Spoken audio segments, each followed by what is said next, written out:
Hello guys, very good morning. तो आज का हमारा टॉपिक है वार्म अप और स्ट्रेचिंग के बारे में। बहुत ही इंटरेस्टिंग टॉपिक है। जब भी हम कोई एक्सरसाइज स्टार्ट करते हैं जिम में, तो एक्सरसाइज से पहले फुल बॉडी वार्म अप किया जाता है। इसमें भी कुछ लोग जैसे अपर बॉडी का वर्कआउट करना है तो सिर्फ अपर बॉडी का वार्म अप करेंगे, लोअर बॉडी के लिए सिर्फ लोअर बॉडी का वार्म अप करेंगे, और जिस पर्टिकुलर बॉडी पार्ट का एक्सरसाइज किया है बाद में वर्कआउट के बाद में सिर्फ उसी पर्टिकुलर पार्ट का स्ट्रेचिंग करते हैं। लेकिन जब भी हम वर्कआउट करते हैं या कोई भी अदर फिजिकल एक्टिविटी करते हैं तो सबसे पहले वार्म अप करना बहुत ज़रूरी है, और जब पूरा एक्टिविटी हो जाएगा उसके बाद में फुल बॉडी स्ट्रेचिंग करना बहुत ज़रूरी है। ऐसा नहीं कि आपने जो पर्टिकुलर बॉडी पार्ट का वर्कआउट किया है सिर्फ उसका ही स्ट्रेचिंग और सिर्फ उसका ही वार्म अप करेंगे, ऐसा नहीं।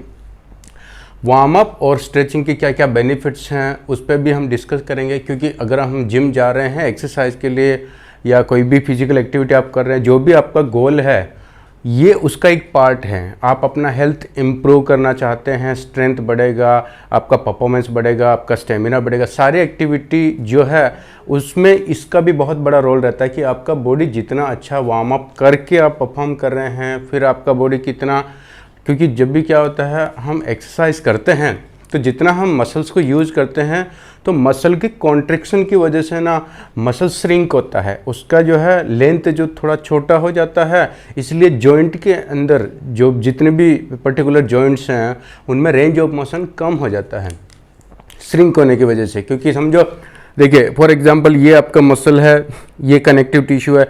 जब इस मसल्स अभी नॉर्मल रेंज, जब भी हम वर्कआउट नहीं कर रहे हैं तभी नॉर्मल ये रेंज है इसका, लेकिन जब हम वर्कआउट करते हैं तो मसल को इतना कॉन्ट्रैक्शन करवाया कि अब मसल जो ना श्रिंक होकर थोड़ा सा ऐसे हो जाएगा। तो ये मसल श्रिंक हो गया तो क्या होगा, ये कनेक्टिव टिश्यू जो है आपका टेंडन लिगामेंट वगैरह, इसको भी ये थोड़ा सा ऐसा कर देगा, तो ये यहाँ पे अटक जाएगा, रेंज ऑफ मोशन कम हो जाएगा। तो हमको क्या करना है, एक्सरसाइज के बाद में वापस इसको रिलीज करना है। स्ट्रेच करेंगे तो मसल कॉन्ट्रैक्शन जो हुआ था वो वापस रिलैक्स हो जाएगा।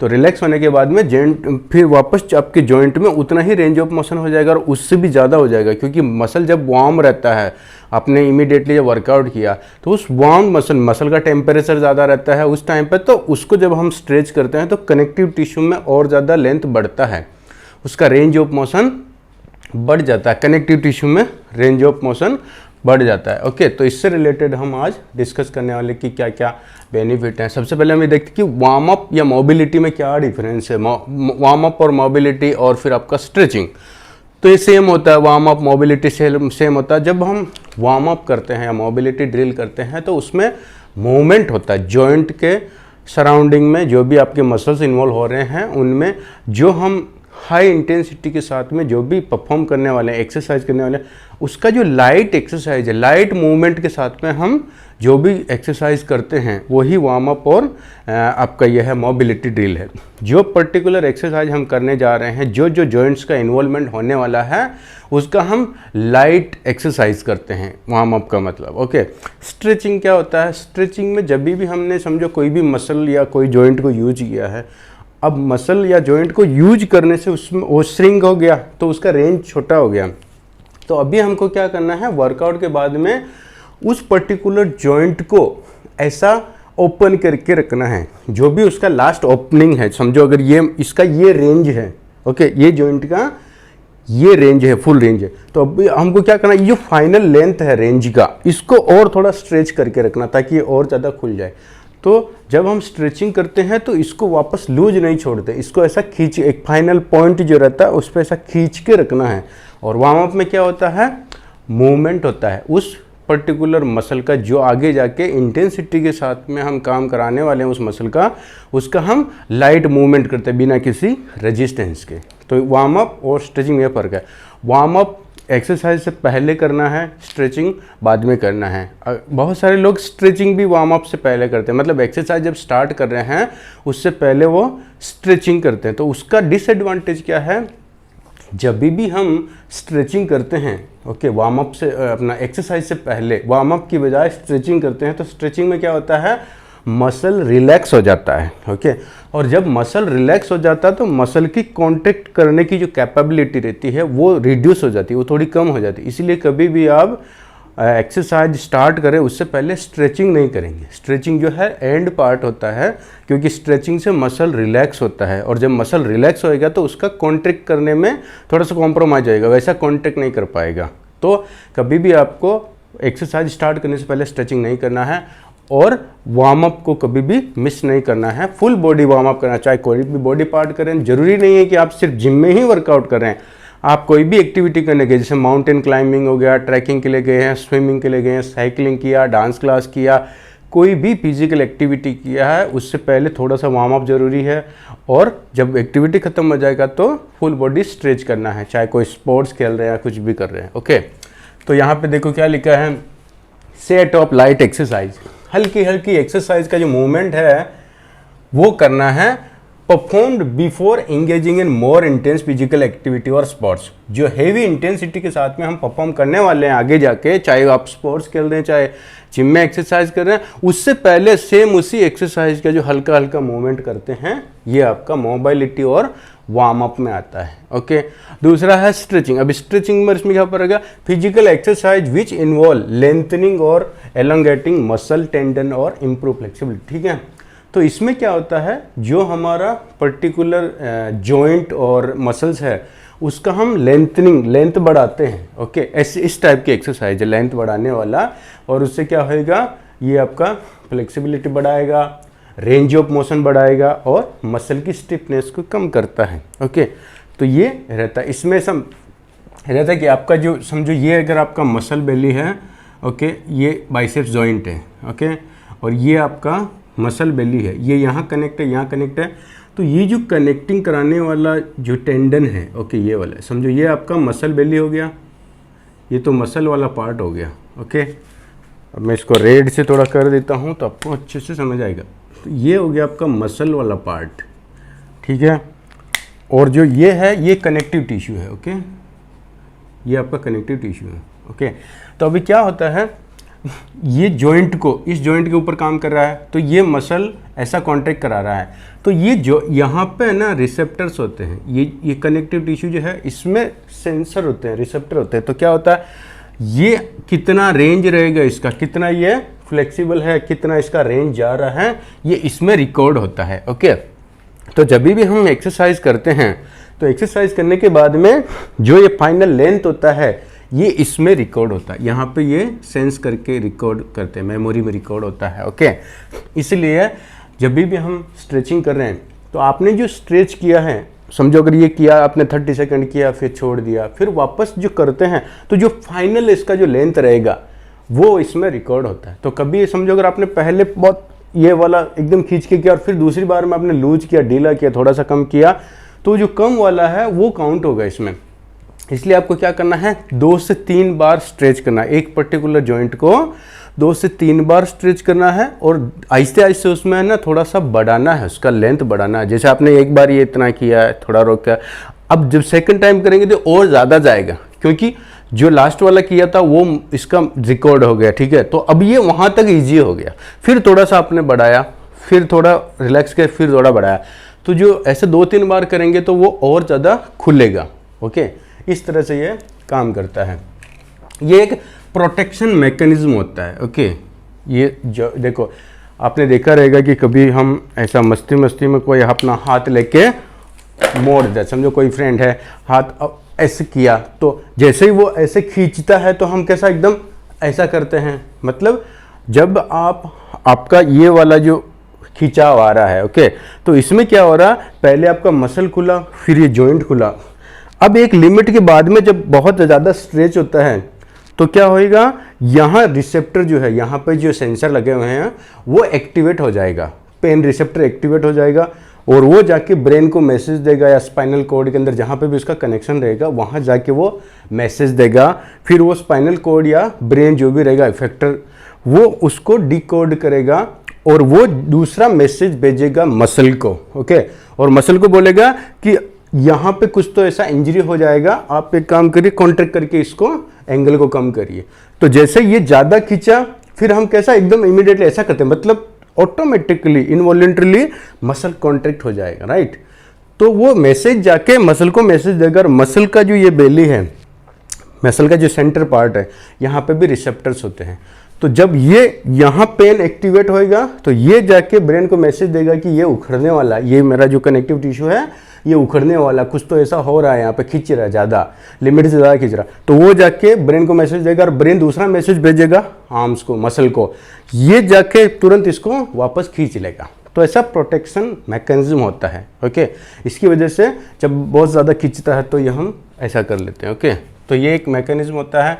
हमको ये समझना है कि स्ट्रेचिंग जो है वो वर्कआउट के बाद में करना है, क्योंकि उस टाइम पे मसल टिश्यू में टेम्परेचर बहुत हाई रहता है, तो वो आराम से ज़्यादा लेंथ हम बढ़ा सकते हैं। आप नॉर्मल जैसे कोई फिजिकल एक्टिविटी नहीं किया और उस टाइम पे अगर आप स्ट्रेचिंग करें तो उतना आप स्ट्रेच नहीं कर पाएंगे जितना एक्सरसाइज के तुरंत बाद में हम कर पाते हैं। राइट, इस तरह से काम करता है। तो अभी आपको समझ में आया कि मोबिलिटी ड्रिल क्या है, वार्म अप क्या है और स्ट्रेचिंग क्या है, दोनों में क्या फ़र्क है। और ये दोनों चीज़ को ना जो अफेक्ट करने वाले हैं, मतलब ये जो 4-5 पॉइंट है, देखो जैसे एज हो गया, एज से भी फ़र्क पड़ता है। जो सीनियर रहेगा, ज़्यादा एज रहेगा तो उनका वार्म अप भी उतना अच्छे से नहीं हो पाएगा और स्टिफनेस रहेगा बॉडी में, इतना अच्छा उनका फ्लेक्सिबिलिटी नहीं हो पाएगा, उतना इंप्रूवमेंट नहीं होएगा अगर आप कंपेयर करते हैं यंग एज से। समझो कि एक बंदा 20 साल का और एक 50 साल का है, तो 20 साल वाले का ऑब्वियसली वार्म अप में भी अच्छा मोबिलिटी रहेगा और उनका स्ट्रेचिंग में भी ज़्यादा ये रेंज ऑफ मोशन रहेगा, ज़्यादा फ्लेक्सिबल रहेगा बॉडी। फिर है जेंडर। अब यहाँ पे जेंडर में देखिए फीमेल का ज़्यादा फ्लेक्सिबिलिटी रहता है कंपेयर टू मेल। राइट, क्यों? क्योंकि उनकी बॉडी में मसल मास कम होता है और वो नेचुरली ऐसा होता है, तो फीमेल का बॉडी हमेशा ज़्यादा फ्लेक्सिबल रहता है कंपेयर टू मेल। एक्टिविटी का भी फ़र्क पड़ता है। अगर कभी किसी ने फिजिकल एक्टिविटी नहीं किया है तो अगर उनका सेडेंटरी लाइफस्टाइल है तो उनका बॉडी ज़्यादा स्टिफ रहेगा, सिर्फ बैठने का काम है या कुछ भी ऐसा एक्टिविटी नहीं हो रहा है तो वो पोस्चर पूरा श्रिंक हो जाएगा। ऐसा क्यों होता है? क्योंकि देखो आपने देखा है किसी किसी का पोस्चर बहुत गंदा होता है, ऐसा पूरा बैकग्राउंड किया हो रहा था। तो जब हम किसी पर्टिकुलर काम को कर रहे हैं या किसी पर्टिकुलर पोस्चर में ज़्यादा देर हम ऐसा करते हैं तो क्या होएगा, जो ऐसा करने में जो मसल्स हैं वो इंगेज्ड हैं। ओके, तो वो ज़्यादा देर तक अगर ये मसल कॉन्ट्रैक्ट किया, आप समझो किसी पर्टिकुलर पोस्चर में ऐसा पोजीशन लिए हैं, अब ब्रेन को क्या लग रहा है, जब ज़्यादा देर हम इस पोस्चर में कॉन्टैक्ट करा कर रखते हैं तो ब्रेन को लगता है कि ये मसल को इंगेज करके रखना है, तो ये इंगेज करेगा तो इसका ऑपोजिट मसल जो इसको इरेक्ट करके रखता है, वापस पोस्चर को प्रॉपर रखता है, उसको लूज कराएगा, उसको रिलैक्स कराएगा, क्योंकि ऑपोजिट मसल हमेशा रिलैक्स करता है। जब सामने वाला कॉन्टैक्ट करेगा तो पीछे वाले को रिलैक्स करना पड़ेगा, ऐसा मैकेनिज्म रहता है, नहीं तो पॉसिबल ही नहीं है। अगर मेरा ये मसल कॉन्टैक्ट करा उस टाइम पर अगर इसका ऑपोजिट वाला भी कॉन्टैक्ट करेगा तो ये हिलेगा ही नहीं जॉइंट। तो क्या होता है, ये ऑपोजिट कनेक्शन होता है। जब ये कॉन्ट्रैक्ट करता है तो ब्रेन इसको मैसेज देता है रिलैक्स होने को, तो भी ये कॉन्ट्रैक्ट होगा। तो सेम ऐसा ये पोस्चर गंदा इसलिए होता है, हम जब ज़्यादा सिटिंग वाला कंप्यूटर का कुछ भी बैठक वाला काम करते हैं तो वो आगे वाले मसल को ज़्यादा ऐसा करा के रखते हैं, तो ब्रेन को लगता है कि इसको हमेशा कॉन्ट्रैक्ट करा के ही रखना है, इसलिए वो हमेशा इतना वो हैबिट हो जाता है कि ये हमेशा कॉन्ट्रैक्टेड रहेगा, ये हमेशा रिलैक्स रहेगा, इसलिए पोस्चर गड़बड़ हो जाता है। तो हमको क्या करना है, पोस्चर बनाए रखने के लिए ये वाला जो है स्ट्रेचिंग को यूज करना, इससे पोस्चर प्रॉपर होता है। अगर आप पूरा बॉडी को ऐसा इरेक्ट करके रखेंगे तो उससे बहुत फ़र्क पड़ता है। तो ये स्ट्रेचिंग और मोबिलिटी का है। तो सेडेंटरी लाइफस्टाइल में यही होता है कि कोई इंसान सेडेंटरी कुछ नहीं कर रहा तो वो एक ही पर्टिकुलर पोस्चर में है तो बॉडी वैसा ही हो जाता है। तो सेडेंटरी लाइफस्टाइल और एक्टिविटी में ये डिफरेंस होता है। जिसका एक्टिविटी अच्छा है उसका पोस्चर अच्छा है, बॉडी का फ्लेक्सिबिलिटी अच्छा है, मसल का मूवमेंट अच्छा है। ओके, फिर इसके बाद आता है इंजरी। अगर किसी को पर्टिकुलर इंजरी से रिलेटेड कोई इशू है, बॉडी में जॉइंट में इंजरी है, तो उनका थोड़ा ज़्यादा स्टिफ रहे, क्योंकि उसमें भी ऐसा मैकेनिज्म होता है कि समझो अगर हमको कभी कुछ भी लग जाता है कहीं आजू बाजू में तो उस पर्टिकुलर एरिया को हम हिला नहीं सकते हैं, वो बॉडी ऑलरेडी उसको ब्लॉक कर देता है, क्योंकि वहाँ पे हीलिंग प्रोसेस चालू है। तो अगर हम खुद से उसको डिस्टर्ब करेंगे तो पर्टिकुलर जॉइंट में जो भी इंजरी हुआ है वो हील नहीं हो पाएगा।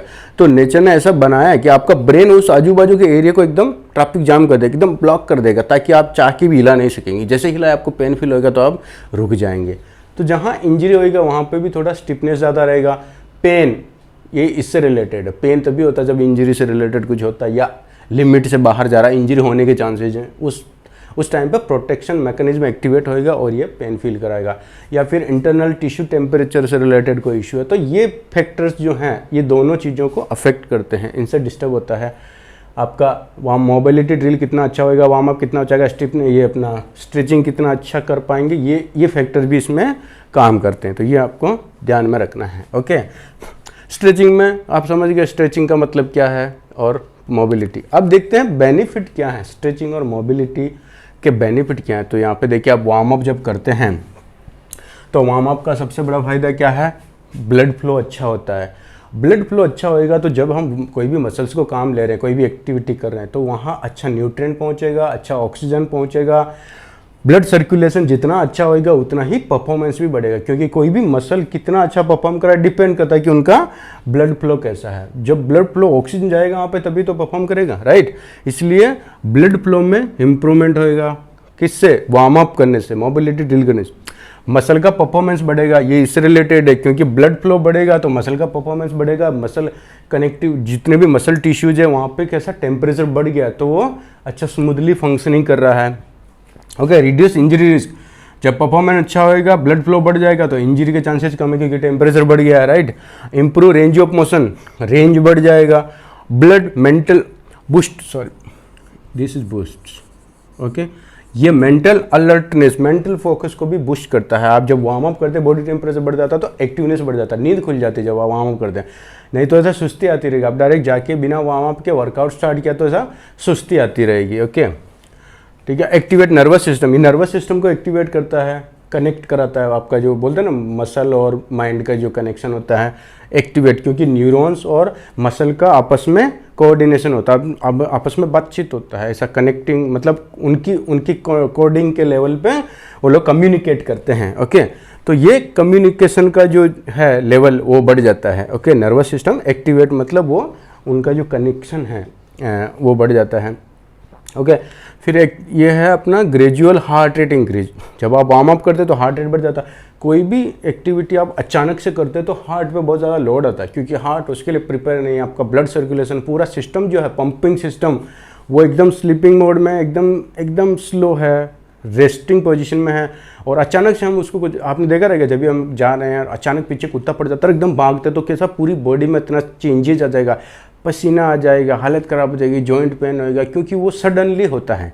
अगर आप पहले से प्रिपेयर होते कि समझो अगर आप प्रैक्टिस कर रहे हैं दौड़ने की धीरे धीरे धीरे और फिर अचानक कुत्ता आ गया तो आपको उतना प्रॉब्लम नहीं होएगा, ब्रीथलेस नहीं होएगा इतना।